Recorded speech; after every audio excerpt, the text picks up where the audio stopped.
The 10 Most annoying things about going abroad on holiday. 10. You'll spend far more than you should in those airport shops which sell essential things such as shortbread and langoustine salads. At number 9, listener Eddie. They don't speak proper England like what we does, Tommy. Exactly, thank you, Eddie. Number 8, roaming around those massive supermarkets on holiday looking for baked beans without frankfurters in them. What do they? Number 7, yeah.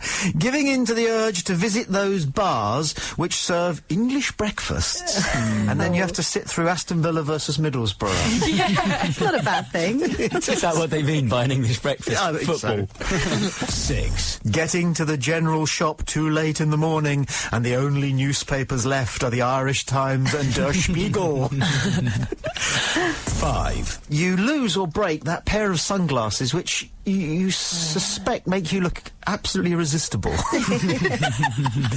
The 10 most annoying things about going on holiday abroad. 4. Coming home with hours of video of your family asking you to stop videoing them. Yeah. And wondering if that clip of you choking on a cube of ice is worth sending to Harry Hill.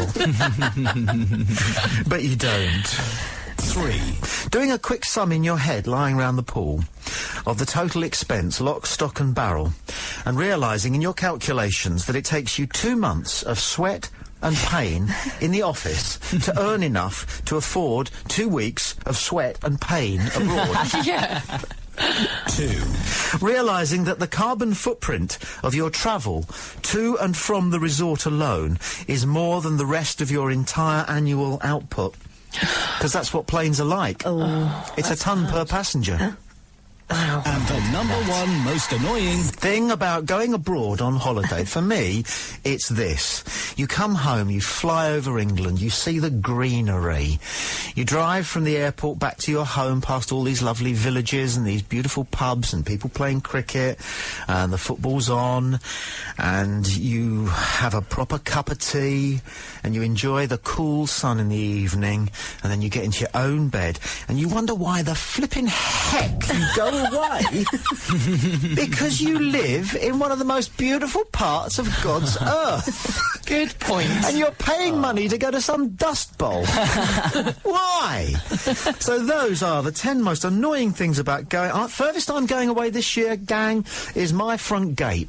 Really? You're not Happy gonna go, days. You're not going to go abroad? No, I had my first holidayless year last summer and I loved it.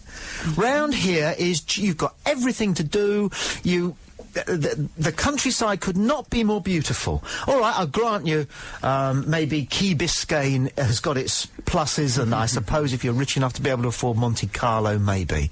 But where we live, down here, the south of England, God's pocket, as they call it, you cannot beat it. And it means you get to go to some places as if you were a tourist. Yeah. So there's a village up the road from us. I go there as if I'm on holiday. They've got a fabulous pub called the Royal Oak, and I can sit there all day, you know. So I strongly recommend it. And you save thousands of pounds. Yeah. Yes. So, however, Helen, where are you booked up for this year? Well, nowhere, because I've been to Australia, haven't I? Okay, so you're staying at home. Yeah, Simon, are you going abroad this year? Good for you, Helen. I might go to the exotic climes of Bournemouth if I can... Good for you! Yeah. Now, I'll be a perfect storm on this one, Rosalie. I'm going to Croatia. Oh, well, I suppose on a yacht. Are you? Go with your climbing friend. No. Should though, shouldn't I? Yeah. Or up Everest. It's 20 past 7. With that image still fresh in our minds, Simon will attempt the news. If only our bodies were even more wonderful than they are. There's a great line in a Baz Luhrmann song, which is, look after your body, it is the most amazing machine you will ever own. And isn't that true? Yeah, it is. However, if only it was even better. For example, which would you prefer, congregation? Would you rather have Lucozade-flavoured saliva?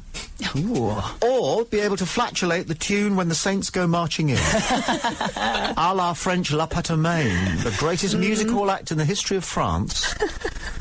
Who could do that? And plenty of other things. He was so huge that Queen Victoria asked for a private performance of him, and he came over and did it just for her.